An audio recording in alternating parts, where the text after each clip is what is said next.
Saudi अरब में मजलिस पाकिस्तान की जानिब से इजलास मुनक्किद किया गया। शुरका से कीनिया में इस्लामिक रिसर्च सेंटर के चेयरमैन राव अख्तर ने इजहार ख्याल करते हुए कहा कि इस्लाम मुकम्मल ज़ाबिता हयात है, इस पर अमल करके अपनी जिंदगियों में आसानियां पैदा की जा सकती हैं। सऊदी अरब के दारुल हुकूमत रियाद में मुनक्किदा मजलिस पाकिस्तान के इजलास में ओहदेदारों और मेंबरान के अलावा कम्युनिटी अरकान भी शरीक थे, जिनसे कीनिया में इस्लामिक रिसर्च सेंटर के चेयरमैन राव अख्तर ने इजहार ख्याल करते हुए कहा कि इस्लाम मोहब्बत, रवादारी और यगांगत का दीन है, जो लोगों को आपस में माशरती तौर पर जिंदगी गुजारने के रहनुमा असूल भी सिखाता है।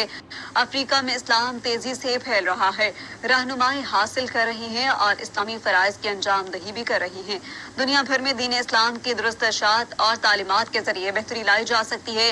राव अख्तर ने बताया कि वो 1970 से कीनिया में मौजूद हैं और इस्लामिक रिसर्च सेंटर में खिदमात भी अंजाम दे रही हैं, जिससे अब तक सैकड़ों तलबा फारिगुल तहसील होकर दुनिया भर के अच्छे तालीमी इदारों में पढ़ रहे हैं और कामयाब जिंदगी भी गुजार रहे हैं।